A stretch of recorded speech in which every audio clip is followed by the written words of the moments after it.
तो इस एनिमे की शुरुआत में हमें एक टीम को दिखाया जाता है। वो टीम एक ड्रैगन का सामना कर रही थी। वो ड्रैगन काफी ज्यादा पावरफुल और खतरनाक भी होती है। वो इस टीम को देख करके कहती है कि तुम जैसा कमजोर टीम मुझे हराना नामुमकिन है। और फिर हमें इस वर्ल्ड के बारे में बताया जाता है। ये वर्ल्ड शैडो वर्ल्ड है और ये ह्यूमैनिटी के लिए सबसे बड़ा खतरा है। ये वर्ल्ड लगातार कई जगह को ब्लैक फॉग से कवर कर लेती है और किसी को पता नहीं होती है कि उस फॉग के अंदर क्या है। लेकिन हाँ, इतना पता होती है कि ये फॉग जिस जमीन को भी छू लेती है वहाँ पर कोई भी बंदा जिंदा नहीं रह पाता है। इस दुनिया को बचाने का सिर्फ एक ही रास्ता है। इससे पहले कि ब्लैक फॉग पूरी दुनिया को कवर कर ले, इंसानों को शैडो वर्ल्ड पर कब्जा करना होगा। और तभी हम अपने हीरो को देखते हैं जिसका नाम डेजर होता है। वो उस ड्रैगन को कहती है कि मैं तुम्हें खत्म करके इस नर्क वाले जगह से बाहर निकल जाऊंगा। तभी वो ड्रैगन अपनी पावर से इन सभी के ऊपर अटैक कर देती है। तभी डेजर का एक साथी जिसका नाम रफेलो है वो अपनी शील्ड लेकर के आगे आ जाती है, मगर डेजर उस अटैक को बीच रास्ते में रोक कर गायब कर देती है। इसके बाद ड्रैगन उनके ऊपर और एक अटैक करने वाला था। डेजर उसकी इस अटैक को भी रोक देती है और वो सभी को कहती है कि मैंने इसकी मैजिक पैटर्न को एनालाइज कर लिया है और उसकी सभी मैजिक स्पेल को सील कर दिया है। बस ये सुनते ही उसके साथ ही सभी लोग आगे बढ़ जाते हैं उस ड्रैगन के ऊपर अटैक करने के लिए। तभी ड्रैगन अपनी टेल से उनके ऊपर अटैक करने की कोशिश करती है, लेकिन रफेलो अपनी शील्ड से उस अटैक को रोक देती है। और तभी ऑजियस्ट एक अटैक करने के लिए ऊपर जंप करती है और उनका एक साथी ऑजियस्ट को अपनी मैजिक पावर देती है। और उसकी पावर मिलने के बाद जब ऑजियस्ट उसके ऊपर अटैक करती है तो वहाँ पर एक काफी बड़ा धमाका होती है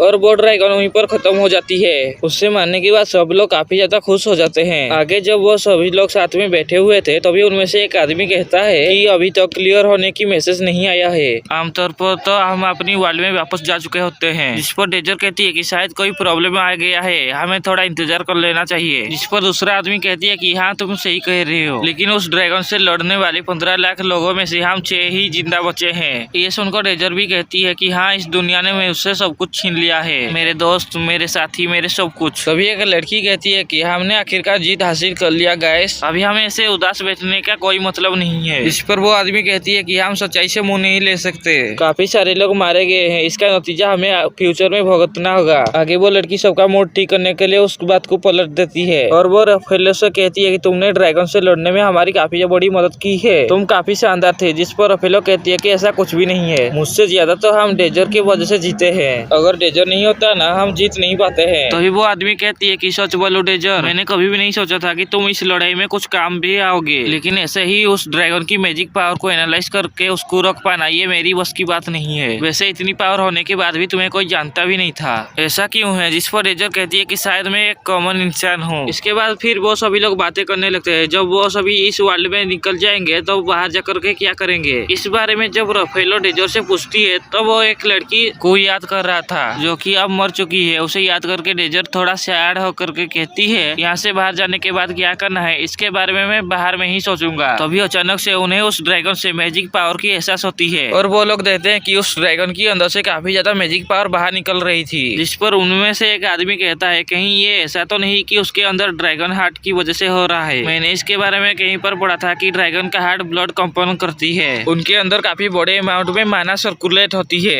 और जब ड्रैगन की मौत हो जाती है और ब्लड सर्कुलेशन रुक जाती है तब उस माना के पास कहीं जाने का रास्ता नहीं बचता और इसका मतलब उसकी अंदर से काफी बड़ी मात्रा में एक धमाका होती है। अब ये सुनते ही सब लोग एक साथ वहाँ पर एक शील्ड बना लेते हैं और खुद को बचाने के लिए कोशिश करते हैं, लेकिन वो मैजिक पावर इतनी ज्यादा खतरनाक होती है कि उनमें से कोई भी बचने वाला नहीं था। डेजर भी उसको रोकने के लिए अपनी पूरी कोशिश करती है लेकिन वो कुछ नहीं कर पाती है। तो वहाँ पर उस आदमी कहती है कि तुम्हारी पावर उसके ऊपर कोई भी असर नहीं होगा। और फिर जब डेजर मरने ही वाला होती है तभी वो सोचने लगती है कि मैं मर नहीं सकता और तभी अचानक से उसे काफी तेज रोशनी नजर आती है और जब वो अपनी आंखें खोलकर देखती है तो वो हैरान हो जाती है क्योंकि वो काफी ज्यादा यंग हो चुका है और उसने स्कूल की कोई यूनिफॉर्म पहन रखी है। ये देखकर उसको काफी बड़ा झटका लगता है और उसे कुछ भी समझ में नहीं आता है कि ये सब क्या हो रहा है। आगे वो देखता है कि कई सारे स्टूडेंट स्टेज के सामने खड़ा है। तभी वहाँ पर एक लड़की आती है और सभी लोगों को कहती है कि हैप्रियन एकेडमी में आप सभी का न्यू स्टूडेंट की स्वागत है।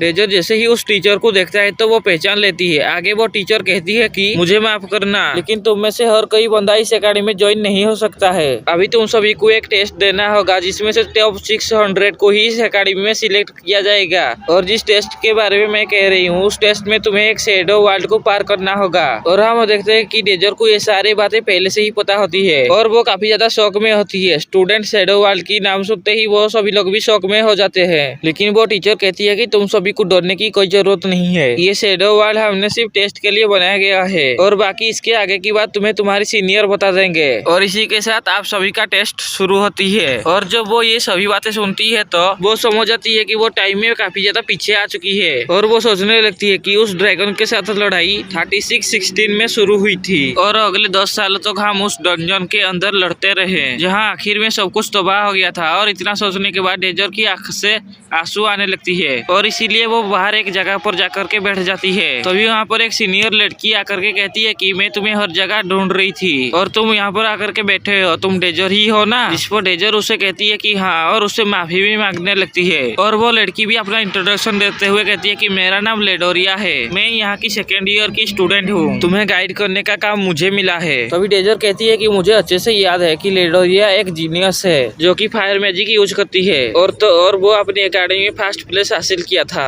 इसके बाद लेडोरिया जब डेजर की प्रोफाइल चेक करती है तो उसे पता चलता है कि वो एक कॉमनर है। इस पर डेजर कहता है कि इनरोल होने में कॉमनर होने से कोई फर्क नहीं पड़ता है ना। जिस पर लेडोरिया थोड़ी टेंशन में आ जाती है और कहती है कि हाँ बात तो सही है, लेकिन तुमने टेस्ट पास कर लिया फिर भी तुम्हें बीटा क्लास में भेज दिया जाएगा। ये सुनने के बाद डेजर कहती है कि हाँ मैं जानता हूँ इस स्कूल में भेदभाव किया जाता है, इसमें नोबस को अल्फा क्लास में रखा जाता है और कॉमनर को बीटा क्लास में, और इसीलिए अगर तुम एक कॉमनर हो और तुम्हारे पास टैलेंट है तो अभी इसका कोई भी वजूद नहीं है, तुम्हें प्रॉपर एजुकेशन मिलेगी नहीं। फिर उसके बाद वो दोनों जब आगे जाते हैं तो वहाँ का फैसिलिटी काफी ज्यादा शानदार होती है और सब लोगों को वहाँ की फैसिलिटी काफी ज्यादा अच्छी लगती है। तभी लेडोरिया डेजर को देख करके पूछती है काफी ज्यादा अजीब बात है, तुम्हें ये सब देखकर हैरानी नहीं हुई? इस पर डेजर कहती है कि नहीं, दरअसल मैंने ऐसी ही बिल्डिंग पहले भी देख चुकी है। इस पर लेडोरिया कहती है कि क्या बात कर रहे हो? फिर वो दोनों आगे टेस्ट देने के लिए जाने लगते हैं। तभी पीछे से एक लड़का लेडोरिया को आवाज देते हुए कहती है तुम्हें यहाँ पर देखना काफी ज्यादा दिलचस्पी है। इसको देखकर डेजर लेडोरिया से पूछती है कि क्या आप इसको जानते हो? जिस पर लेडोरिया कहती है कि हाँ बिल्कुल जानती हूँ, ये कमीना बेवकूफ लड़का है जिसका नाम एलेम है। उनके पास पहुंचकर एलेम कहता है कि लगता है तुम इसलिए लेट हो गई हो क्योंकि तुम्हारी हाइट की वजह से तुम तेज नहीं दौड़ पाते हो। जिसके जवाब में लेडोरिया कहती है कि आज भी तुम वैसे ही हो, तुम्हारी बातों से पता चल रहा है कि तुम्हारी परवरिश कैसी जहरीली हुई होगी।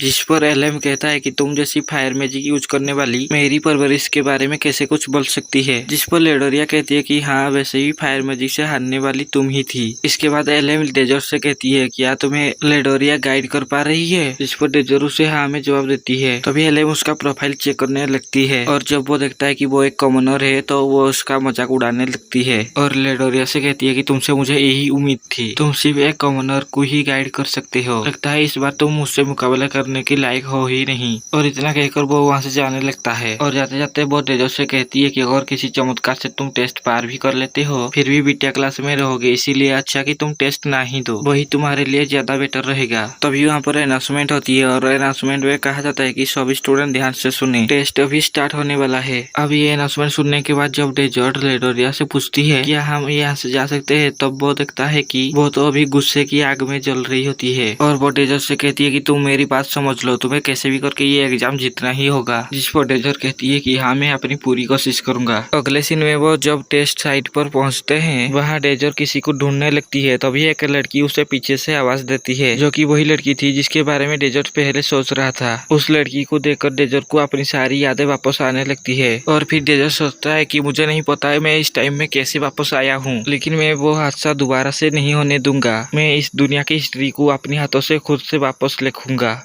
तभी हमें उसी लड़की को दिखाया जाता है जिसका नाम रोमांटिका होता है। डेजर उसे उसकी नाम से बुलाती है कि रोमांटिका क्या तुम ठीक हो? लेकिन तभी वो देखता है कि रोमांटिका उसकी तरफ हैरानी से देख रही थी। आगे रोमांटिका उसे पूछती है तुम्हें मेरा नाम कैसे पता है? क्या हम पहले कभी मिले हैं? ये सुनकर उसे रियलाइज होता है कि वो अभी पास्ट में है और अभी रोमांटिका उसे नहीं जानती है। तभी डेजर थोड़ा घबरा जाती है और कहती है कि माफ करना, मैंने तुम्हारा नाम ऊपर पर देखा था क्योंकि हम दोनों एक ही ग्रुप में है ना। ये सुनकर रोमांटिका कहती है कि ओ ठीक ठीक है। और उसके बाद वो वहाँ से चली जाती है। उसके जाने के बाद डेजर कहती है तुम मुझे कैसे याद नहीं होगी, तुम अभी तक मुझे याद हो, सिर्फ मैं ही जानती हूँ कि तुम्हें खोने के बाद मेरी क्या हालत हो गई थी, इसीलिए मैं तुम्हें दोबारा खोने नहीं दूंगा। अब सीन शिफ्ट होती है और अगले सीन में टेस्ट स्टार्ट होने वाला था, जहाँ पर उसे लेडोरिया बता रही थी कि तुम ग्रुप डी में हो और यहाँ तुम्हें शैडो वाल के अंदर रेस को जीतना होगा, वहाँ पर तुम्हें डरने की जरूरत नहीं है। भले ही वो एक शैडो वाल है, वो सिर्फ टेस्ट के लिए बनाया गया है। यहाँ पर एक सेफ्टी सिस्टम है, अगर तुम्हें ज्यादा चोट आ जाती है तो तुम्हें गेम से बाहर निकाल दिया जाएगा।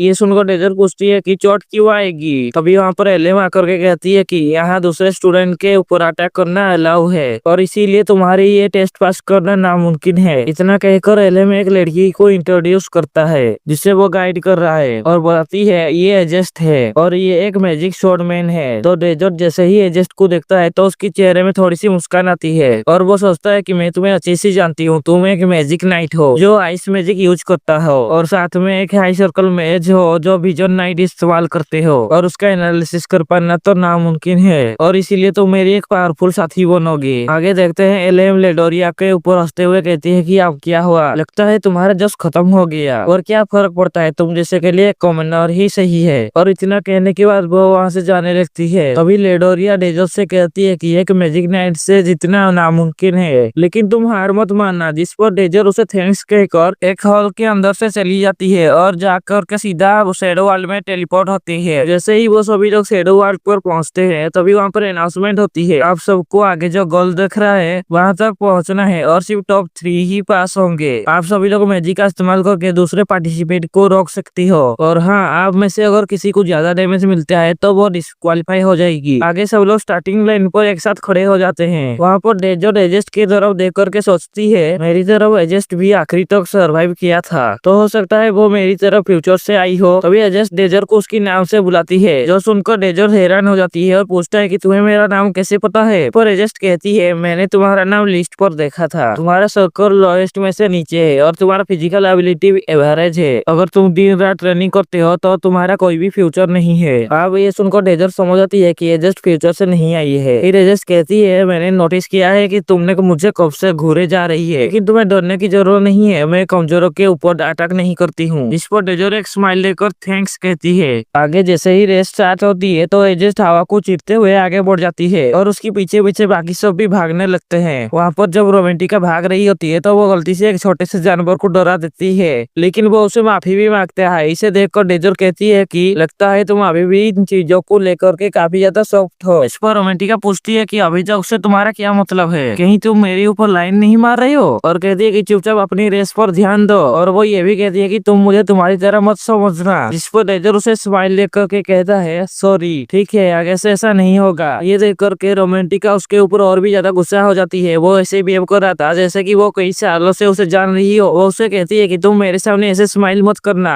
लेकिन तभी अचानक से रोमेंटिका के ऊपर एक अटैक हो जाती है, लेकिन डेजर उसे धक्का दे करके बचा लेती है। हम देखते हैं कि जिस लड़के ने रोमेंटिका के ऊपर अटैक किया था वो उसे बचाने के लिए डेजर के ऊपर अटैक कर देती है, लेकिन यहाँ पर रोमेंटिका अपने अटैक से उसकी अटैक को डिस्ट्रॉय करके उसके ऊपर और एक अटैक कर देती है और उसे हरा देती है। और अनाउंसमेंट होती है कि उनमें से एक पार्टिसिपेंट बाहर हो चुका है। आगे रोमेंटिका उसे बचाने के लिए डेजर को थैंक्स कहती है। इस पर डेजर उसे एक और स्माइल देती है। ये देखकर रोमेंटिका और भी गुस्से से लाल हो जाती है और कहती है कि मेरे सामने ऐसी स्माइल मत करो। पर डेजर उसे कहती है कि क्या तुम्हें बाकियों से आगे नहीं निकलना है, वो सभी लोग काफी आगे जा चुके हैं। ये सुनकर रोमेंटिका कहती है कि मैं मेरी ये वाली एबिलिटी बाद में यूज करने वाली थी, लेकिन लगता है कि अब मेरी असली एबिलिटी इन सभी को दिखानी ही पड़ेगी। और इतना कहने के बाद वो वहाँ पर एक मैजिक क्रिएट करने लगती है। और तभी हमें दूसरी तरफ देखते हैं कि एकेडमी की प्रोफेसर मैच को देख रहे थे और कहते हैं इस साल एक मैजिक नाइट हमारी एकेडमी पर आने वाली है, जो कि काफी अच्छी बात है, लेकिन इसी ग्रुप में एक गवर्नर है। और इतना कहने के बाद सब लोग डेजर के ऊपर हंसने लगते हैं और कहते हैं कि इसकी किस्मत तो वाकई में बहुत ज्यादा खराब है, इससे एक मैजिक नाइट ग्रुप में शामिल होना था। इस तरफ दो लड़के एडजस्ट की थी पीछे ही भाग रहे थे, पर अचानक से उनको पीछे से तेज हवा खींचने लगती है, जिसकी वजह से उन दोनों के ऊपर एक पेड़ गिर जाती है और जिसकी वजह से वो दोनों भी इस रेस से बाहर हो जाते हैं। लेकिन उस हवा का एडजस्टिक के ऊपर कोई असर नहीं होता है, वो अपने शोर से हवा को जीतते हुए आगे जा रही थी। आगे हम देखते हैं कि ये सारी चीजें रोमेंटिका की मैजिक की वजह से हो रही थी। आगे रोमेंटिका कहती है कि अभी तो हम सिर्फ 3 ही बचे हैं, इसका मतलब तो हम दोनों आराम से पास ही हो जाएंगे। क्या तुम्हें लग रहा था कि मैं ऐसा ही बोलूंगी? नहीं, अगली बारी तुम्हारी है, अच्छा होगा कि तुम खुद से बाहर हो जाओ, नहीं तो बाद में काफी ज्यादा दर्द होगा, मुझे मत कहना। जिस पर डेजर्ट फिर से एक स्माइल करती है और कहती है कि मैं इस गेम से बाहर नहीं होने वाला हूँ, और दोबारा से स्माइल करने लगती है। ये देखकर रोमेंटिका की गुस्सा साथ में आसमान पर हो जाती है और वो अपनी पावर एक्टिवेट करके वहाँ पर बहुत सारी मैजिक सर्कल बनाने लगती है।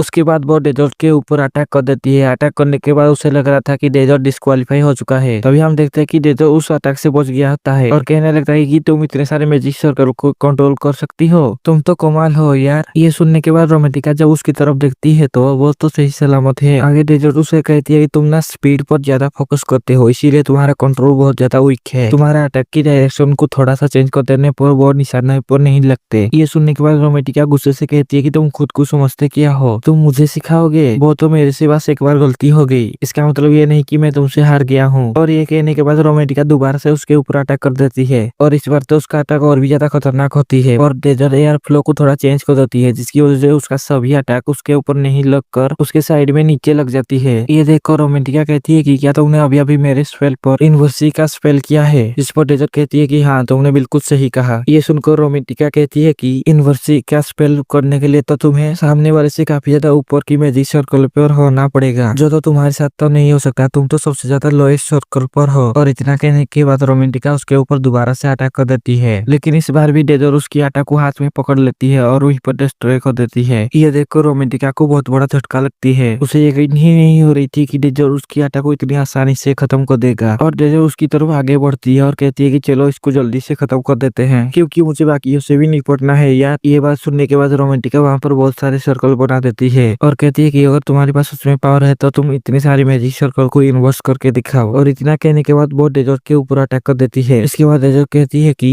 रोमेंटिका तुम स्ट्रॉन्ग हो, लेकिन इतना काफी नहीं है, अगर ऐसे ही चलता रहा तो हम उसी फ्यूचर में पहुंच जाएंगे, तुम्हें और स्ट्रॉन्ग बनना पड़ेगा। और इतना कहने के बाद डेजर्ट अपनी यूनिवर्सिटी का पावर यूज करने लगती है, जिसकी वजह से रोमेंटिका की सारी अटैक गायब हो जाती है और उसका सारा मैजिक सर्कल खत्म हो जाती है। और फिर डेजर्ट रोमेंटिका के पास आकर अपनी पैर पर एक स्पेल पड़ती है, जिसे देखकर रोमेंटिका कहती है कि तुम ये क्या कर रही हो, ये तो एक बेसिक स्पेल है जिससे फिक्शन रिमूव होता है। जिस पर डेजर्ट कहती है कि हाँ, तुम सही कह रहे हो, शैडो वर्ल्ड पर हमें कितना भी डैमेज क्यों ना हो, हम मर नहीं सकते। पर इतना कहने के बाद वो अपने पीछे से एक फायर स्पेल कास्ट करती है और फुल रफ्तार के साथ वहां से चली जाती है। तभी हम दूसरी तरफ देखते हैं कि एजेस फिनिशिंग लाइन पर पहुंचने ही वाली होती है, लेकिन उसे डेजर्ट की आने की पता चल जाती है और इसीलिए वो वहीं पर रुक जाती है और कहती है, मुझे तो ये तो नहीं पता कि तुमने रोमांटिका को कैसे हराया, लेकिन मैं तुम्हें कमजोर बुलाने के लिए माफी चाहती हूँ। और इतना कहने के बाद एजेस उसके ऊपर काफी सारे अटैक करने ही वाली होती है और डेजर्ट भी उसकी स्पेल को एनालिसिस करना स्टार्ट कर देती है और ये देखकर एजेस तुरंत उसके ऊपर अटैक कर देती है। डेजर्ट उसकी अटैक की डायरेक्शन को चेंज कर देती है और बच जाती है। आगे एजेस कहती है कि अच्छा इन्वर्सिंग स्पेल, अब मैं तुम्हें एक झटके में ही खत्म कर दूंगी और तुम कुछ भी एनालिसिस नहीं कर पाओगे। उसके बाद वो एक काफी खतरनाक अटैक उसके ऊपर कर देती है, लेकिन डेजर्ट उसका भी एनालिसिस कर देती है और उसका डायरेक्शन चेंज कर देती है, जिसकी वजह से वो अटैक जमीन पर गिरती है और वहीं पर काफी बड़ा धमाका होती है और उस धमाके से काफी तेजी के साथ वो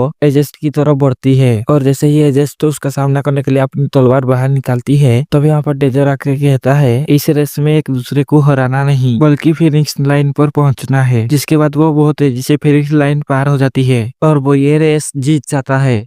उसके बाद हम सभी के सभी प्रोफेसर को देखते हैं। तब यहाँ पर एक ऑफिसर कहती है कि हर बार की तरह एक कमेंडर अल्फा क्लास में नहीं जा पाएगा, जिस पर एक लेडी प्रोफेसर कहती है कि आप सही कह रहे हो, बल्कि कमेंडर को लकी मानना चाहिए कि हम अपनी एकेडमी में उनको आने देते हैं। जिसे सुनकर सब लोग कमेंडर का मजाक उड़ाकर हंसने लगते हैं, लेकिन तभी वहाँ पर हेड टीचर सबको चुप कराते हुए कहती है कि आप सब लोग शांत हो जाइए। एक कमेंडर को अल्फा क्लास में डालने का रिकमेंडेशन मिला है, जो की प्रोफेसर बिगिटे ने दिया है। तभी प्रोफेसर बिगिटा रिजल्ट की प्रोफाइल ओपन करके सबको दिखाकर कहती है, मेरे ख्याल में इस लड़के को अल्फा क्लास में जाना चाहिए। और इसी के साथ ये सीन यहीं पर कट होता है। अगले सीन में हम देखते हैं कि सारे स्टूडेंट अपना रिजल्ट चेक कर रहे थे और वहाँ पर हर बार की तरह वही होता है, सभी नोबल्स के बच्चे अल्फा क्लास में जाते हैं और सारे कॉमनर बीटा क्लास में जाते हैं। यहाँ पर डेजर्ट भी बीटा क्लास में होता है, लेकिन तभी वो देखता है कि रोमांटिका भी बीटा क्लास में है और ये देखकर वो बहुत ज्यादा हैरान में होती है, क्योंकि वो नोबल फैमिली से होती है। आगे जब उनकी क्लास होती है तो वे लोग टूटे फूटे पुरानी क्लासरूम में होते हैं। और ये देखो रोमेंटिका काफी ज्यादा निराश में थी। तभी यहाँ पर टीचर जो थे कहते हैं मेजेस को सर्कल के हिसाब से ही रैंक दिया जाता है। सबसे लोएस्ट सर्कल में 1 होता है और सबसे हाई सर्कल में 7 होता है। एंट्रेंस की एग्जाम में भी तुम लोगों को सर्कल के हिसाब से ही प्लेस किया गया था। अल्फा क्लास में होने के लिए कम से कम तुम्हें सर्कल 2 में आना ही पड़ेगा। इसका मतलब तुम सब लोग सर्कल 1 में हो। तुम्हारे पास वो स्किल नहीं है जो शैडो वर्ल्ड में सर्वाइव करने के लिए चाहिए। ये सुनकर रोमेंटिका अंदर ही अंदर बहुत ज्यादा गुस्सा हो रही थी। वो सोचती है कि मेरा रैंक तो सर्कल 2 है, फिर भी मुझे बीटा क्लास में रखा गया। तभी उसकी नजर पास में बैठी हुई डेजर्ट के ऊपर जाती है और वो सोचती है कि इसने तो उस मैजिक नाइट को भी हरा दिया था, लेकिन फिर भी ये बीटा क्लास में क्यों है। तभी डेजर्ट वापस से पहले की तरह रोमेंटिका को देख करके एक स्माइल करती है। ये देखो रोमेंटिका गुस्से से अपना मुंह उधर कर लेती है। आगे डेजर्ट उसकी और प्रोफेसर बिकी टिकी की बात याद करता है, जहाँ पर वो प्रोफेसर को कह रहा था कि आपने मेरे लिए जो कुछ भी किया है उसके लिए बहुत बहुत शुक्रिया। जिस पर प्रोफेसर कहती है कि मुझे खुशी है कि तुम्हें सब कुछ याद है और तुम बड़े होकर अच्छे मेज भी बन गए हो। किसी ने अपने सपने में भी नहीं सोचा होगा कि तुम रजिस्ट को भी धूल चखा दोगे। वैसे मैंने तुम्हें अल्फा क्लास में डालने की कोशिश की थी, लेकिन सारे प्रोफेसर नोबल होने की वजह से उन्होंने ऐसा होने ही नहीं दिया। जिस पर डेजर्ट सोचता है कि इन लोगों ने नोबल्स और कॉमनर के बीच में एक दीवार खड़ी करके रखी है और इसकी वजह से सिर्फ मेरा ही नहीं बल्कि कई सारे टैलेंटेड बच्चे का भी टैलेंट बाहर नहीं आ पाएगा और इसीलिए मुझे जितना हो सके इन टैलेंटेड स्टूडेंट को बाहर निकालना ही होगा, चाहे कुछ भी हो जाए। इसके बाद अगले सीन में हम देखते हैं रोमेंटिका एक जगह पर बैठकर बीटा क्लास में ना होने की वजह से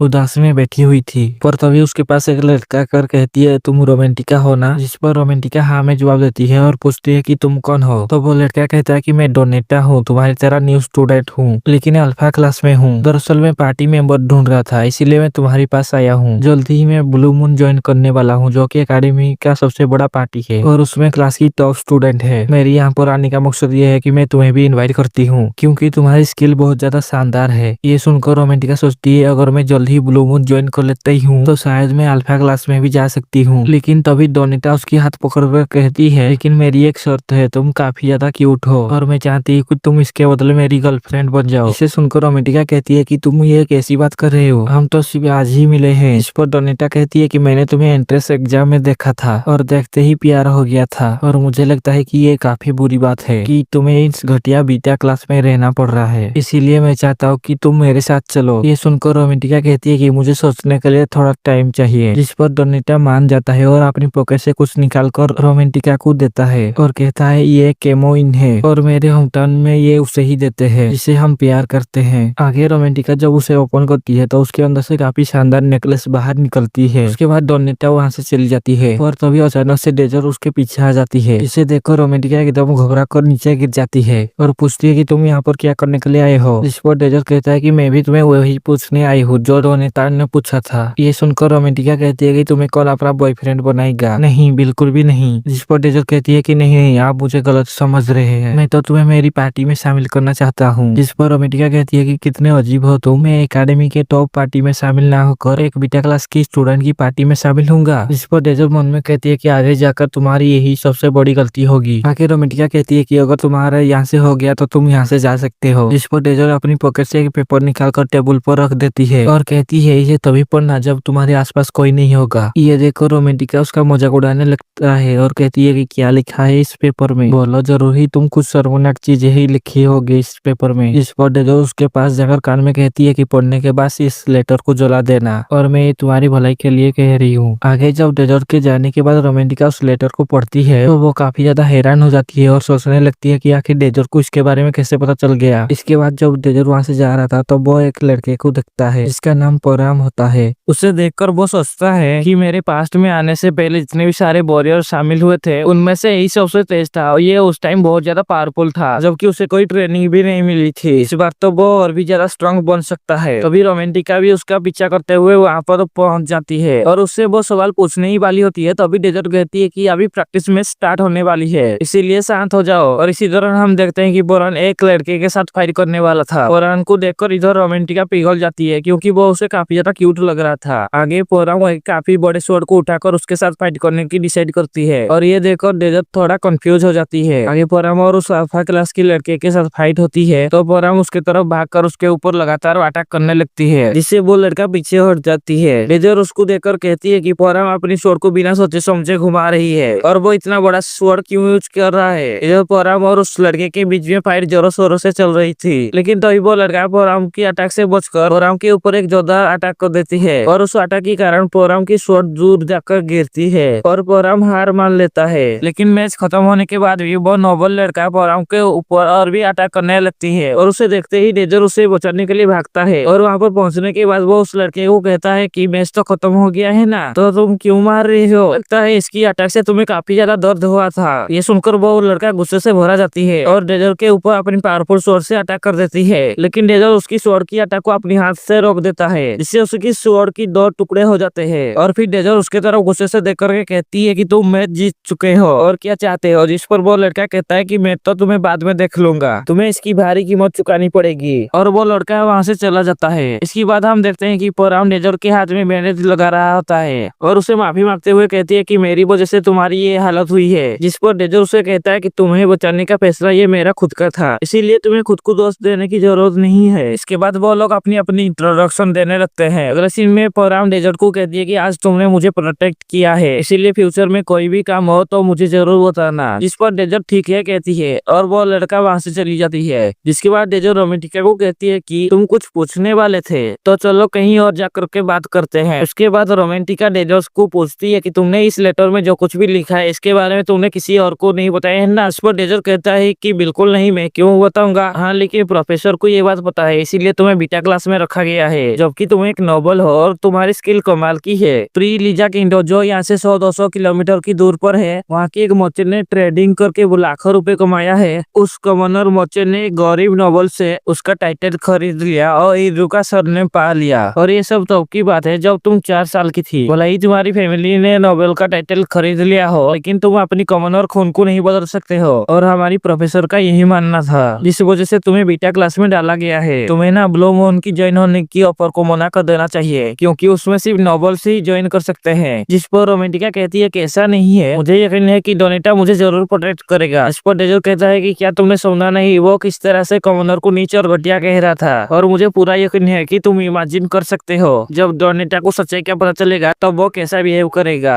और अगर मैंने इतनी बात बताने के बाद भी तुम अगर मुझे मना करोगे तो ठीक है, मैं अकेले ही बोरान के साथ पार्टी मना लूंगा। जिस पर रोमेंटिका कहती है कि तुम मुझे बिल्कुल भी समझ में नहीं आते हो, तुम हमेशा एक अजीब सी स्माइल करते रहते हो और मेरी फैमिली के बारे में इतना सब कुछ जानते हो, और एंट्रेंस एग्जाम में एक मैजिक नाइट को भी हरा देते हो, और सबसे अजीब तुम्हारा इन्वर्सिंग स्पेल है, तुम सबसे लोएस्ट सर्कल पर होने के बाद भी ये कैसे कर लेते हो। और कहती है कि ठीक है, मैं तुम्हारी पार्टी पर ज्वाइन हो जाऊंगी और तुम्हारे सारे राज सबके सामने लेकर के आऊंगी, तुम बस देखते जाओ। इसके बाद वो दोनों हाथ मिलाते हैं। इसके बाद हमें पोरम का बचपन का सीन दिखाया जाता है। वहाँ पर उसकी मॉम उसको एक स्वॉर्ड देकर कहती है ये स्वॉर्ड प्यार की निशानी है, जब तक ये स्वॉर्ड चमकती रहेगी तुम्हारे फादर हमारे बारे में सोचते रहेंगे। और ये सुनकर पोरम उस स्वॉर्ड को पकड़ लेती है, लेकिन तभी वो स्वॉर्ड टूटकर नीचे गिर जाती है और पोरम चिल्लाकर नींद से जाग जाती है। इसके बाद डेजर रोमेंटिका और पोरम को प्रोफेसर बेकीटिकी के रूम में लेकर के आती है। यहाँ पर प्रोफेसर डेजर को देख करके कहती है कि लगता है तुम्हें अच्छे खासे टीम मेंबर मिल चुके हैं, जिस पर वो दोनों एक स्माइल करते हैं। आगे प्रोफेसर उनको बिठाकर चाय देती है और डेजर से कहती है कि चलो आप काम की बात करते हैं, क्या तुम लोग बता सकते हो कि तुम लोग पार्टी क्यों बनाना चाहते हो? जिस पर डेजर कहता है कि मैं ये रैंकिंग सिस्टम की टूर्नामेंट को जीतकर अल्फा क्लास में जाना चाहता हूँ। ये सुनकर रोमेंटिका और पोराम की दोनों आंखें खुली रह जाती है, क्योंकि उन्हें भी इस बारे में कोई भी खबर नहीं थी। प्रोफेसर ये सुनकर कहती है कि क्या तुम्हें पता है कि ये कितना ज्यादा मुश्किल होने वाला है? जिस पर डेजर कहता है कि हाँ मुझे काफी अच्छे से पता है। पर तो पोराम की पूछने पर प्रोफेसर समझाती है कि रैंकिंग टूर्नामेंट एक एग्जाम है, इसमें हर घर में स्टूडेंट का रैंकिंग डिसाइड होता है। ये एग्जाम अल्फा और बीटा क्लास दोनों साथ में देते हैं, और इसमें पार्टिसिपेट करने के लिए तुम्हारी टीम में कम से कम 3 से 6 मेंबर होना चाहिए। एग्जाम में पहले 2 पार्टियों के बीच में फाइट होती है और उसमें जीतने वाली पार्टी का रैंक और ऊपर बढ़ता है, और इसमें सिर्फ अपने ओपोनेंट को हराने के अलावा पार्टी मेंबर को सपोर्ट करना और अपने दुश्मन के साथ डील भी करना है। दरअसल इस टूर्नामेंट का मतलब स्टूडेंट की अलग अलग स्किल को बाहर निकालना है, लेकिन ये सिर्फ क्वालिफिकेशन राउंड तक ही लागू होता है, और उसमें जो पार्टी भी जीतेगी वो फाइनल में पार्टिसिपेट करेगी, जो कि एक शैडो वर्ल्ड के अंदर होगा, और उनमें से जो 9 स्टूडेंट टॉप पर आएंगे उन्हें सिंगल रैंकर का टाइटल दिया जाएगा। अगर तुम लोग सिंगल रैंकर बन जाते हो तो तुम लोग बीटा से अल्फा क्लास में जा पाओगे, मगर ध्यान रखना आज तक कोई भी बीटा क्लास से अल्फा क्लास में नहीं जा पाया है। और ये सुनकर रोमेंटिका कहती है कि हाँ इस बार भी ऐसा ही होना है, क्योंकि उनके पास काफी ज्यादा फैसिलिटी है, वो हमें एक चुटकी में हरा देंगे। आगे प्रोफेसर भी कहती है कि हाँ आज तक सभी एग्जाम में अल्फा क्लास के स्टूडेंट ही टॉप पर रहे हैं, इसीलिए तुम लोगों का जितना इम्पॉसिबल है। इस पर डेजर कहती है कि इसी वजह से तो ये ट्राई करना बनता है। जरा सोचो, हम लोग एक पार्टी के मेंबर वो भी बीटा क्लास से सिंगल रैंक बन जाते हैं तो यहाँ की प्रोफेसर को ये साबित हो जाएगा कि बीटा क्लास में भी बहुत दम है। जिस पर प्रोफेसर कहती है कि अगर तुम लोग सिंगल रैंकर बन जाते हो तो शायद इस एकेडमी की घटिया सिस्टम को बदल सकते हो। और इसके बाद डेजर और उसकी दोस्त वहाँ से निकलकर उन्हें दिए गए पार्टी रूम की तरफ जाते हैं और इस दौरान वो अल्फा क्लास के स्टूडेंट को प्रैक्टिस करते हुए देखते हैं और उन लोगों को देखकर रोमेटिका कहती है कि ये लोग कितने अच्छे इन्वायरमेंट में प्रैक्टिस करते हैं। आगे हम देखते हैं कि डेजर उनके रूम का दरवाजा खुलती है जिसके अंदर सब टूटा फूटा बिखरा पड़ा था, यहाँ तक कि फ्लोर से भी टूटने की जैसे आवाज आ रही थी। और इस रूम को देखकर उन दोनों का सड़ा हुआ मुंह हम देख पाते हैं। तभी अचानक से काफी सारे चूहे निकलते हैं जो देखकर रोमेटिका और पोराम की डर के मारे हालत खराब हो जाती है। पर फिर टीम का कैप्टन डेजर उन्हें संभालते हुए कहती है, चलो इस रूम की साफ सफाई करते हैं। जिस पर रोमेंटिका तो साफ साफ ना बोल देती है और कहती है कि मैं इस रूम में कभी भी नहीं रह सकती, यहाँ कितने सारे चूहे हैं और मैं उनके बीच में नहीं रह सकती। ये सुनकर डेजर उसे कहती है कि तुम्हें चूहों से डर लग रहा है ना, तो मैं चूहों को संभालूंगी, तुम अंदर का साफ सफाई कर लो। और इसके बाद ना चाहते हुए भी रोमांटिका और पोरम को साफ सफाई करनी पड़ती है। तभी अगले सीन में हम देखते हैं कि पोरम वहीं पर सो गया था और पूरे रूम की सफाई डेजर और रोमांटिका ने कर दी थी, लेकिन इसे रोमांटिका की हालत खराब हो गई थी। वो धूल के कारण एकदम भूतनी बन गई थी और इसीलिए वो कहती है मैं थोड़ा जाकर आराम कर लेती हूँ और थोड़ा फ्रेश भी हो जाती हूँ। जिस पर डेजर कहती है कि अच्छा आराम करनी है और फ्रेश होना है, चलो अभी के अभी ट्रेनिंग शुरू करो, नहीं तो सिंगल रैंक बनने का सपना सपना ही रह जाएगा। जिस पर रोमेंटिका उदास होकर ट्रेनिंग के लिए मान जाती है। आगे डेजर दीवार पर एक सर्कल बनाती है और रोमेंटिका को कहती है कि तुम्हें अपनी मैजिक का एक्यूरेसी सही करनी होगी। जिस पर रोमेंटिका कहती है कि मैं तो इसमें काफी अच्छी हूँ और वो इतना कहने के बाद वहाँ पर काफी सारे मैजिक सर्कल बनाकर उस दीवार के ऊपर अटैक कर देती है। जिस पर डेजर कहती है कि तुमने काफी अच्छा किया है, चलो ट्राई करो कि सारे अटैक को उस सर्कल के अंदर फायर करो। जो सुनकर रोमेंटिका कहती है कि ये नामुमकिन है। इस पर डेजर उसे कहती है कि अगर तुम ये नहीं कर पाओगे ना तो अल्फा क्लास में भी जाना नामुमकिन है। मुझे तो लगता है ना तुम्हें खुद के ऊपर कोई कॉन्फिडेंस नहीं है, तुम ना ग्रेजुएशन तक ये रूम ही साफ करना काम करो। जो सुनकर रोमेंटिका गुस्सा आ जाती है और कहती है कि नहीं मैं बहुत कुछ कर सकती हूँ। और फिर इसके बाद डेजर रोमेंटिका के चारों तरफ एक सर्कल बनाती है और उसे एक बॉल देख करके कहती है कि तुम्हें इस बॉल को यहाँ से दूसरे सर्कल पर डालना है, तुम ना अपनी मैजिक से एयर फ्लो को चेंज करके इसको करो। आगे जब रोमांटिका डेजर की बात मानकर ये करने की कोशिश करती है, फर्स्ट ट्राई में ही बॉल को हवा में उछाल देती है। जो देखकर डेजर काफी ज्यादा इंप्रेस होती है और कहती है कि इसी तरह से प्रैक्टिस करते रहो, तुम काफी जल्दी कामयाबी बन जाओगी। और कॉम्प्लीमेंट सुनकर तो रोमांटिका काफी ज्यादा ही खुश हो जाती है और ज्यादा प्रैक्टिस करने लगती है। और उसे सब कुछ बताने के बाद डेजर पोराम के पास आती है, जहाँ पर पोराम काफी ज्यादा एक्साइटेड होकर पूछती है कि मुझे क्या करना है, तुम मुझे स्वॉर्डमैनशिप सिखाओगे है ना। जिस पर डेजर कहती है कि नहीं, मेरे पास तुम्हें सिखाने के लिए कुछ भी नहीं है। जो सुनकर पोराम उदास हो जाती है और इसकी वजह पूछने पर डेजर कहती है तुम ऑलरेडी एक स्वॉर्ड मास्टर हो और इसीलिए इस रैंकिंग टूर्नामेंट को जीतने के लिए इतना ही काफी है। ये सुनकर पोराम थोड़ा निराश हो जाती है और डेजर सोचने लगती है कि पोराम ये टूर्नामेंट तभी जीत सकती है जब वो अपनी पूरी टैलेंट से लड़े। मुझे याद है कि फ्यूचर में ये कितना ज्यादा पावरफुल था, लेकिन तब वो जिस वेपन का यूज कर रहा था वो एक रेपियर था। आगे डेजर पोराम से कहती है कि मैं तुम्हें कुछ सवाल पूछना चाहती हूँ, तुम जब उस दिन अल्फा क्लास की स्टूडेंट के साथ फाइट कर रहे थे तब ऐसा लग रहा था कि तुम्हें उस वेपन की आदत नहीं है, तुम्हें ना कुछ हल्का वेपन यूज करना चाहिए जिसकी वजह से तुम और भी ज्यादा अच्छे से मूव कर सको, जैसे कि एक रेपियर। और ये सुनते ही पोराम की आंखें इमोशनल और हैरान दोनों ही हो जाती है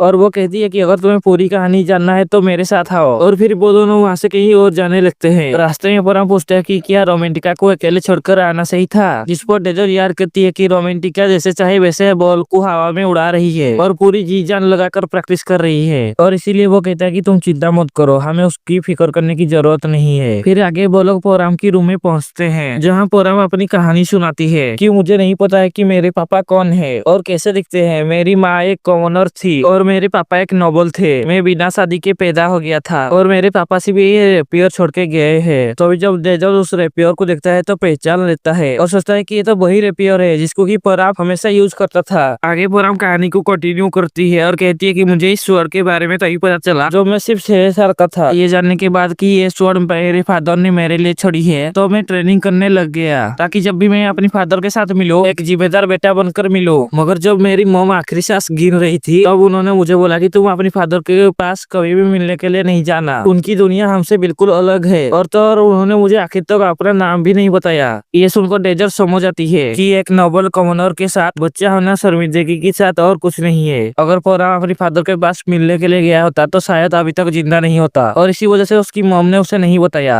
आगे फिर पोराम अपनी कहानी को कंटिन्यू करती है और कहती है कि मैं अपने फादर के पास मिलने के लिए जाना चाहती हूँ, और इसीलिए मैंने इस एकेडमी पर आया था, क्योंकि एकेडमी अलग अलग कंट्री की नॉवेल्स आते हैं, और इससे मुझे लगा कि मैं अपने फादर के बारे में कुछ इन्फॉर्मेशन इकट्ठा कर सकूं। और यहाँ आने के बाद इस स्वord की मदद से लोगों से इन्फॉर्मेशन पाने की कोशिश भी की थी, मगर मुझे ये बताया गया कि इस स्वord की कोई भी कीमत है ही नहीं, और तो और कोई नोबल भी इतनी बेकार चीज को अपने पास में नहीं रखेगा। मुझे लगता था कि वो मेरी मॉम से प्यार करते होंगे, और उसी वजह से उन्होंने मेरे लिए ये स्वord छोड़ा है। और तो ये एक खसरा है। और इतना कहने के बाद वो स्वord को वहीं से फेंक देती है और कहता है कि मैं ये स्वord दोबारा कभी भी यूज नहीं करने वाला हूँ। आगे हम कुछ दिन बाद का सीन देखते हैं, जहाँ पर पोराम और रोमांटिका ट्रेनिंग कर रहे थे, और हम देखते हैं कि रोमांटिका उस बॉल को सर्कल के अंदर पहुंचा देती है, जिस पर डेजर कहती है कि तुम सच में तारीफ की लायक हो, मगर वो बॉल सर्कल के अंदर टिक नहीं रहा है, इसीलिए तुम्हें अभी और प्रैक्टिस करनी है। तभी अचानक से डेजर रोमांटिका के पास बहुत करीब चला जाता है, जिसको देखकर रोमांटिका कहती है कि क्या हुआ, तुम इतने पास क्यों चले आए। और उसे वो सीन याद आता है जब डोनिटा ने रोमांटिका को एक गिफ्ट दिया था। और तभी अचानक से वो पोराम के पास चली जाती है और स्वॉर्ड के बारे में पूछने लगती है, और कहता है कि क्या तुम एक बार मुझे वो स्वॉर्ड दिखा सकते हो। जिस पर पोराम कहती है कि माफ करना, मैं तुम्हें उस स्वॉर्ड नहीं दिखा सकता। जिस पर डेजर कहता है कि प्लीज एक बार दिखा दो, क्योंकि मुझे उसको देखना बहुत जरूरी है। जिस पर पोराम कहती है कि माफ करना, मैं तुम्हें नहीं दिखा सकता, क्योंकि मैंने उसे बेच दिया है।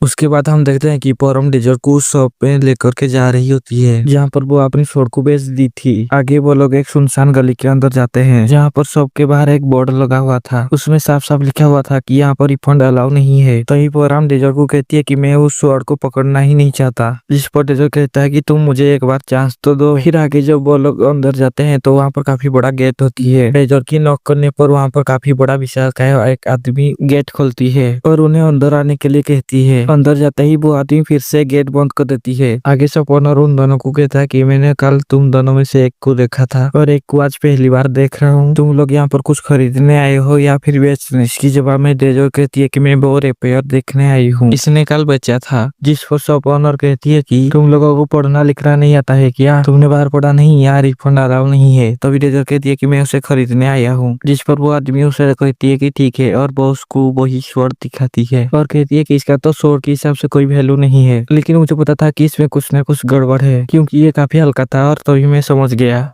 तभी डेजर कहती है कि ये एक केमोइन है। जिस पर शॉपकीपर कहती है कि तुम इसके बारे में जानते हो? जिस पर डेजर कहती है कि हाँ, मैंने पहले भी एक बार देखा था। और इतना कहने के बाद वो याद करती है जब डोनिटा ने रोमांटिका को केमोइन दिया था। आगे वो आदमी कहती है कि हाँ, ये नोबल्स अपनी लवर को देते हैं। ये सुनकर पोराम सोचने लग जाता है कि लवर्स को दिया जाता है, यानी कि मेरी डैड ने मेरे माँ को लव के तौर पर दिया था। फिर वो आदमी आगे कहती है कि मैंने इसको खोल नहीं पाया, इसीलिए ऐसे ही छोड़ दिया। इसके बाद डेजर कहती है कि इसकी कीमत बताओ। तो वो आदमी कहती है कि 40 सिल्वर कॉइन। जिस पर पोराम गुस्से में कहती है कि कल तो तुमने मुझे 3 सिल्वर कॉइन में खरीदा था और आज 40 कॉइन में बेच रहे हो, और कल तो तुमने मुझे ये भी नहीं बताया कि ये एक केमोइन है। जिसके जवाब में वो आदमी कहता है कि ये एक धंधा है, तुम्हें तो ये मुझे एक स्वॉर्ड के हिसाब से बेचा था, इसीलिए इसकी कीमत 3 सिल्वर कॉइन थी, और अभी ना मैं इसे केमोइन के हिसाब से बेच रही हूँ, इसीलिए इसकी कीमत 40 कॉइन है। जो सुनकर पोराम काफी ज्यादा गुस्सा हो रहा था, पर डेजर उसे शांत कर देती है और उसे 40 सिल्वर कॉइन देकर के उस स्वॉर्ड को खरीद लेती है। और वो स्वॉर्ड को पकड़कर अपनी मैजिक से कुछ चेक करता है और उसको दिखता है कि उसमें कुछ लिखा हुआ था। फिर वो स्वॉर्ड पोराम को पकड़ने के लिए देती है और कहती है कि स्वॉर्ड के निचले हिस्से में एक निशान होगा, वहाँ पर अपनी उंगली रखकर पुल करो और ब्लेड को रिमूव कर दो। और जब पोराम ऐसा करता है तो उसके अंदर से काफी ज्यादा चमकीला स्वॉर्ड निकलता है, जो कि ना तो आयरन का था ना ही सिल्वर का। पोराम इसे देखकर कहती है कि मैंने ऐसी स्वॉर्ड कभी नहीं देखा। जिस पर डेजर कहती है कि हाँ बिल्कुल, क्योंकि ये ब्लेसियम से बना हुआ है। ये सुनते ही शॉप ओनर की होश उड़ जाती है। उसे यकीन नहीं हो रहा था कि ये स्वॉर्ड ब्लेसियम से बना हुआ है। ये सुनकर डेजर कहती है कि हाँ, ये ब्लेसियम से बना हुआ है, जो स्टील से भी हार्ड होती है, लेकिन बिल्कुल हल्का होता है। आप जानते ही होंगे कि इस वेपन को सिर्फ हाई क्लास मेटल में ही बनाया जाता है। इसके बाद वो दोनों वहाँ से जाने लगते हैं, तभी वो आदमी उसका रास्ता रोक देती है और कहते हैं कि जब तक तुम लोग ये सड़क को यहीं पर छोड़ नहीं देते तब तक तुम लोग यहाँ से नहीं जा सकते। ये सुनकर डेजर्ट कहती है कि ये तो गलत है भाई साहब, मैंने आपसे जो खरीदा था वो एक केमोइन था और मैंने उसकी कीमत चुका दी है। आप ही ने तो कहा था ये एक बिजनेस है। तभी शॉप ओनर कहती है कि अगर मुझे पता होता कि ये एक ब्लसियम है तो ये डील कभी नहीं होता। इसके जवाब में डेजर्ट कहती है कि तुमने भी तो मेरे दोस्त को यही कहा था, धंधा धंधा यही कहा था ना। लेकिन पीछे से वो आदमी इनको धमकाने लगती है और डेजर्ट पर अटैक कर देती है, लेकिन डेजर्ट उसकी अटैक को डॉज करके बच जाती है। इसके बाद वो आदमी दोबारा से डेजर्ट के ऊपर अटैक करने ही वाला होता है, तभी परम डेजर्ट के सामने आ जाती है और कहता है कि मुझे ना लड़ाई करना बिल्कुल भी पसंद नहीं है, लेकिन तुम अगर डेजर्ट को चोट पहुंचाने की कोशिश करोगे ना तो मैं फिर तुमको माफ नहीं करूंगा। तभी डेजर्ट कहती है कि तुमने तो कहा था कि ये स्वॉर्ड को तुम दोबारा यूज नहीं करोगे। इस पर परम थोड़ा शर्मिंदा हो जाती है। तभी डेजर्ट उसके सिर पर हाथ रखकर कहती है कि मैं तो बस मजाक कर रहा था। आगे वो मोटा आदमी परम के ऊपर भाग करके अटैक कर देती है, लेकिन परम उसकी अटैक को डॉज कर लेती है। ये देखकर वो मोटा आदमी हंसने लगती है और काफी ज्यादा एक्साइटेड होकर उसके ऊपर दोबारा से अटैक करने जाती है, लेकिन इस बार परम उसके ऊपर काफी तेजी से अटैक करती है।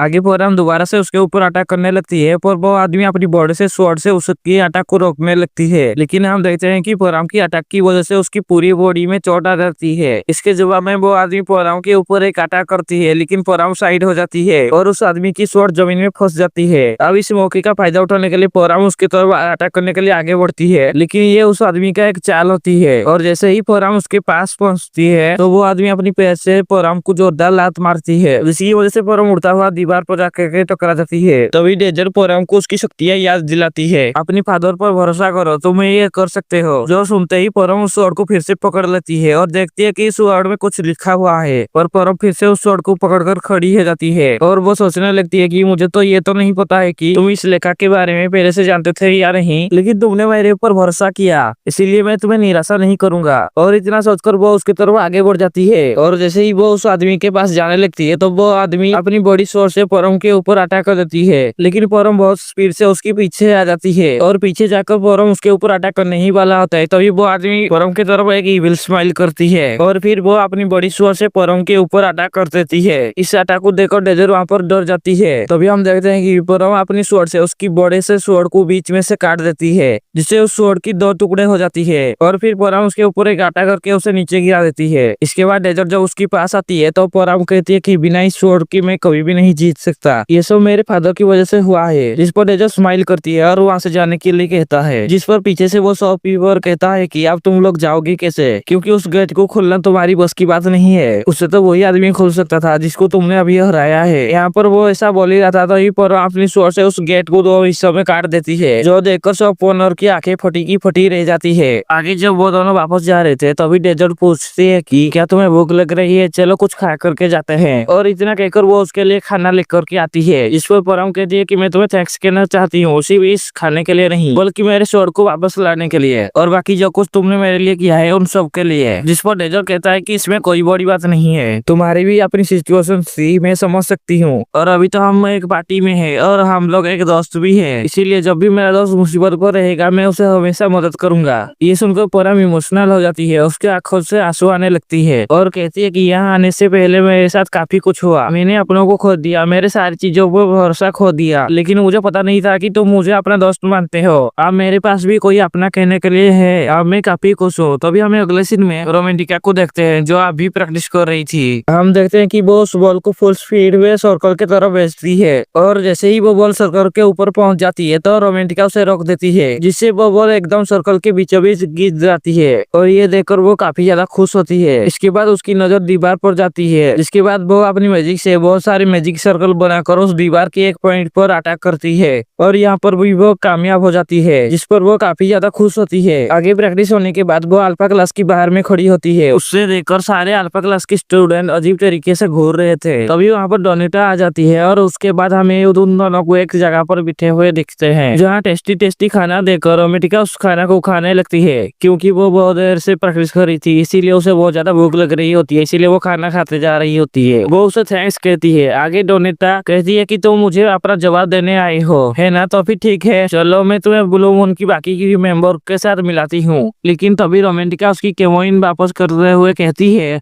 कि मैं तुम्हें ये वापस लौटाने आई हूँ। ये सुनकर डोनेटा को कुछ भी समझ में नहीं आता। तभी वो डोनेटा कहती है कि क्या तुम ये कहना चाहते हो तुम मेरी गर्लफ्रेंड नहीं बनोगी? जिस पर रोमेटिका कहती है कि हाँ वो तो है ही, लेकिन मैंने बीटा क्लास में एक पार्टी को ज्वाइन कर लिया है। जिसे सुनकर डोनेटा उससे कहती है कि क्या उन लोगों ने तुमको धमकाया है? तो मुझे अभी बताओ, अगर ऐसी बात है तो मैं उन लोगों को संभाल लूंगा। जिस पर रोमेटिका कहती है कि नहीं नहीं, ये मैंने खुद से चुना है। पहले मुझे वहाँ पर अच्छा नहीं लग रहा था, लेकिन अभी मुझे वहाँ पर मजा आ रहा है। उनका लीडर मुझे काफी अच्छे तरीके से ट्रेड करता है और मैं इम्प्रूव भी कर रही हूँ। और तुमने बोला था कि सारे बीटा क्लास के कॉमनर रास्ते की कूड़े के बराबर है। जिस पर डोनेटा कहती है कि हाँ मैंने एकदम सही कहा था। तभी रोमेटिका कहती है कि मैं भी पहले कॉमनर हुआ करती थी। जो सुनकर डोनेटा घृण आने वाला चेहरा बनाती है और इसी वजह से मैं नोबल होने के बावजूद भी मुझे बीटा क्लास में रखा गया है। लेकिन मैं खुश हूँ, कम से कम मेरे पार्टी के मेंबर ऐसा चेहरा तो नहीं बनाते जैसा तुमने बनाया है। तभी ये सब सुनकर डोनेटा कहती है कि अगर मुझे पहले से ही पता होता तो कि तुम एक कॉमनर हो तो मैं तुम्हें कभी भी इनवाइट नहीं करता। इस पर रोमेटिका कहती है कि हाँ पता है, और वो वहाँ से जाने के लिए खड़ी हो जाती है। और फिर वो जाते जाते कहती है कि हमारी पार्टी अल्फा क्लास में प्रमोट होने की प्लानिंग कर रही है, इसीलिए अब तुम मेरे दुश्मन हो। जिस पर डोनेटा कहता है कि मैं तुम सबकी हालत खराब कर दूंगा। जिस पर रोमेटिका कोई भी जवाब नहीं देती है और वहाँ से चली जाती है। आगे हम देखते हैं कि डोनेटा काफी ज्यादा गुस्से में होता है और अपनी एक पुरानी मेमोरी याद कर रही होती है जब कॉमनर ने उनका घर जला दिया था। और डोनेटा ये सब देखकर सिर्फ रो रहा था और इसीलिए उसे कॉमनर से काफी ज्यादा नफरत होती है। उसके बाद हम देखते हैं कि रैंकिंग टूर्नामेंट का क्वालिफाई मैच स्टार्ट हो गया था। डेजर्ट की टीम जिस भी टीम का सामना कर रही थी वो उस टीम को आराम से हरा दे रही थी और धीरे धीरे उनका रैंक 30 पर पहुंच जाती है। जिसके बाद हम देखते हैं कि डेजर्ट की टीम ने क्वालिफाई मैच पास कर लिया है और फिर ये खबर न्यूज़पेपर में भी आ जाती है, जो देखकर अल्फा क्लास की एक प्रोफेसर ब्लू मून पार्टी के ऊपर चिल्ला रही होती है और कहता है कि ये सब क्या है, बीटा क्लास की स्टूडेंट रैंक 30 पर है। हम उन नीच बीटा क्लास के बंदे को अल्फा क्लास में लगा के अल्फा क्लास को गंदगी नहीं करना चाहते हैं। तुम सब ब्लू मून की चुने हुए मेंबर हो, भले ही तुम लोग फर्स्ट ईयर में हो, लेकिन तुम्हारी रिस्पॉन्सिबिलिटी ये है कि तुम हमारी प्राइड और एडिशन को प्रोटेक्ट करो। इसीलिए रैंकिंग टूर्नामेंट की फाइनल में चाहे तुम्हें किसी भी हद तक जाना पड़े, लेकिन उन्हें एलिमिनेट करे बिना वापस मत आना। उनमें से कोई एक भी सिंगल रैंकर बनना नहीं चाहिए। इतना कहने के बाद वो एजेस्ट से कहता है कि तुम पहले से डेजर्ट से लड़ चुके हो, क्या तुम उसे हरा सकते हो? जिसके जवाब में एजेस्ट कहते हैं कि हाँ मैं उसे जरूर हराऊंगी। इतना कहने के बाद एजेस्ट मन ही मन कहती है कि डेजर्ट जब से तुमने मुझे हराया है ना, मैं उसे कभी भी भूल नहीं पाऊंगी और तुमने मुझे पहली बार हार का एहसास कराया है। इस बार मैं तुम्हें किसी भी हालत में हरा कर रहूंगी। उसके बाद जब एजेस्ट वहाँ से जा रही थी तभी उसके सामने उसकी पार्टी का 2 मेंबर आते हैं, जिसमें से एक का नाम डोनेटा था और दूसरे का नाम पर्सिबल था। ये वही लड़का था जो फराम को हराने के बाद भी उसके ऊपर अटैक कर रहा था।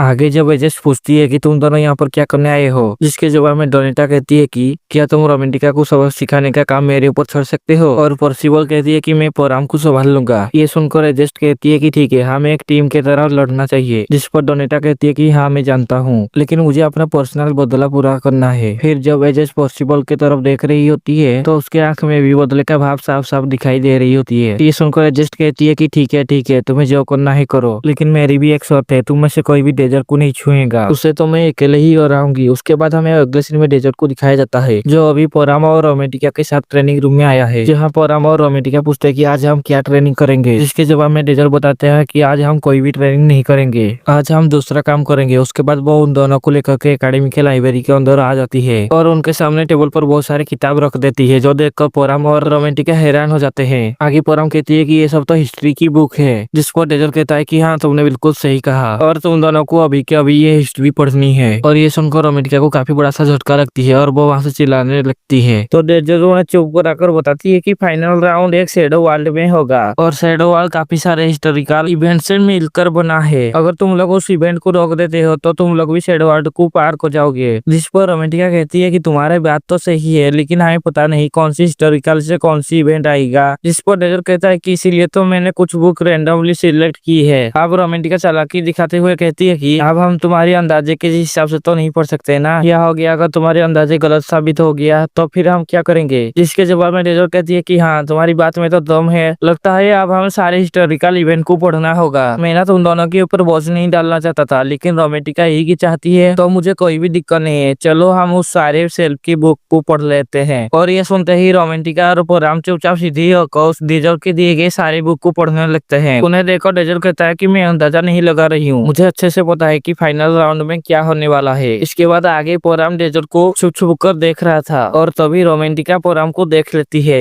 और उसकी टांग खींचते हुए कहती है कि क्या तुम दोनों के बीच में कुछ हुआ था क्या तुम दोनों साथ में शॉपिंग करने गए थे और साथ में कुछ खाया भी था, कहीं तुम दोनों डेटिंग पर तो नहीं गए थे। ये सब सुनकर पोराम की फेस लाल हो जाती है और ये देखकर रोमांटिका उसे और भी ज्यादा चिढ़ाने लगती है और ऐसा करते करते पोराम की बुक उसके हाथ से छुटकर डेजर्ट की सिर पर जाकर के गिरती है और उसके बाद डेजर्ट एक डरावनी स्माइल देकर के कहती है कि अभी हमें बुक पढ़ना चाहिए। क्यों, सही कहा ना। जिस पर वो दोनों चुपचाप बुक पढ़ने लगते हैं। अब उसकी थोड़ी देर के बाद एजेस्ट आकर के डेजर्ट के पास खड़ी हो जाती है, जिस पर डेजर्ट कहता है कि काफी दिनों के बाद मिल रहे हैं एजेस्ट, वैसे मैंने सुना है कि तूने ब्लू मून पार्टी ज्वाइन कर ली है, अच्छा डिसीजन है। जिस पर एजेस्ट कहती है कि तुम्हारी ये कहने का मतलब क्या है। तभी डेजर्ट कहता है कि तुम्हें तो एकेडमी का स्ट्रॉन्गेस्ट पार्टी में होना ही चाहिए, तुम तो ये डिजर्व करती हो। आगे एजेस्ट कहती है कि ठीक है, मैं सीधा काम की बात करती हूँ, मैं यहाँ पर एजेस्ट इतना कह रही थी। तभी डेजर्ट कहता है तुम मेरे साथ वार डिक्लेयर करने आए हो, है ना। जिस पर एजेस्ट कहती है कि हाँ, मैंने उस दिन तुम्हें कम समझने की काफी बड़ी गलती कर दी और उसके लिए मैं तुमसे माफी भी मांगना चाहती हूँ, मगर मैं तुमसे दोबारा हारने नहीं वाली हूँ, मैं तुम्हें हराने के लिए अपना सब कुछ लगा दूंगी। ये सुनकर डेजर्ट कहता है कि अच्छा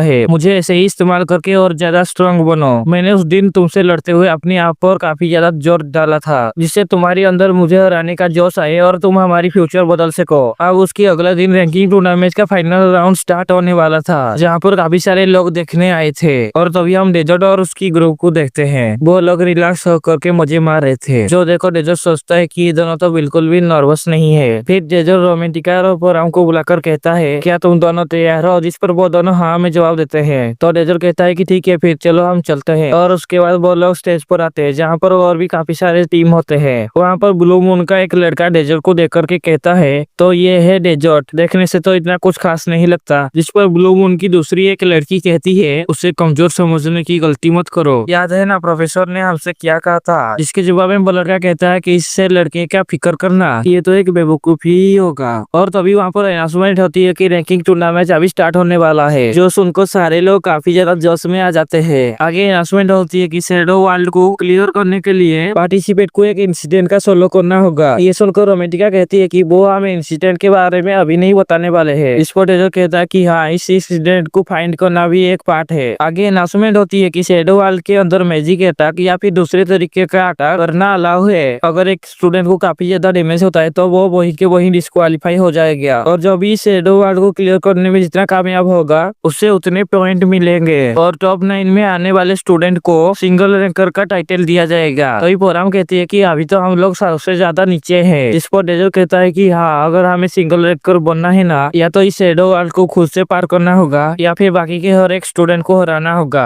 और फिर उनके सामने शैडो वर्ल्ड की गेट ओपन होती है, जिसमें से काफी तेज रोशनी निकलती है और सभी के सभी स्टूडेंट उसके अंदर चले जाते हैं। इसके बाद डेजर्ट जब शैडो वर्ल्ड के अंदर आती है तभी वहाँ पर एक अनाउंसमेंट होती है, शैडो वर्ल्ड में आपका स्वागत है, आप सभी का लोकेशन रैंडमली सिलेक्ट किए गए हैं, शैडो वर्ल्ड को क्लियर करने के लिए गुड लक। ये सुनकर डेजर्ट कहती है मुझे पहले पोराम और रोमांटिका को खोजना होगा, लेकिन तभी अचानक से उसके तरफ कोई आइस मैजिक से अटैक करती है, जिससे डेजर्ट बढ़ जाती है। और तभी हम देखते हैं कि ये वही ब्लू मून की लड़की होती है। शैडो वर्ल्ड से आने से पहले डेजर्ट के बारे में बात कर रही थी। वो उसे देख करके कहती है मैं काफी ज्यादा लकी हूँ, जो शैडो वर्ल्ड में आते ही सीधा तुम्हारे सामने आ गई। जिस पर डेजर्ट कहता है कि अच्छा, मुझे पता नहीं था कि मैं इतना फेमस हूँ। और तभी वो लड़की अपनी आइस मैजिक से डेजर्ट के ऊपर अटैक कर देती है, जिससे डेजर्ट अपनी फायर मैजिक से रोक देती है। इसके बाद वो लड़की अपनी 2 स्पेल यूज करते हुए डेजर्ट के ऊपर वाटर मैजिक से अटैक कर देती है, जिस पर डेजर्ट रोक देती है और सोचती है कि उसने 2 स्पेल क्यों यूज किया। और तभी वो लड़की का वाटर मैजिक आइस में बदलकर टूट जाती है, जो कि एक टोर्नाडो में ट्रांसफर हो जाती है। जिस पर वो लड़की होशियार बनते हुए कहती है कि ये देखकर कैसा लगा, इस तरह का मैजिक तुम जैसे कमनर कभी भी सपने में सोच सकता नहीं होगा। जिस पर डेजर्ट कहती है कि बेशक तुम काफी ज्यादा स्ट्रॉन्ग हो, लेकिन तुम्हें ना सीधा मेरे ऊपर अटैक करना चाहिए था, लगता है तुम अपनी मैजिक को सही से कंट्रोल नहीं कर पा रहे हो। तभी डेजर्ट वहाँ पर एक चुटकी बजाती है, जिसकी वजह से उस लड़की का मैजिक सर्कल और मैजिक दोनों ही खत्म हो जाती है। और फिर डेजर्ट उस टूटे हुए आइस को इकट्ठा करके उससे काफी बड़ा आइस अटैक करती है। ये देखकर वो लड़की अपने सामने एक बैरियर बना लेती है और कहती है कि तुम जैसे कॉर्नर के अटैक मेरे पास पहुंच नहीं पाएगा। लेकिन तभी वो आइस काफी सारे टुकड़े में अलग हो जाती है और उस बैरियर के साइड से घूमकर उस लड़की के ऊपर अटैक कर देती है और वो लड़की वहीं पर डिस्क्वालीफाई हो जाती है। और इसी के साथ ये एपिसोड यहीं पर खत्म होती है।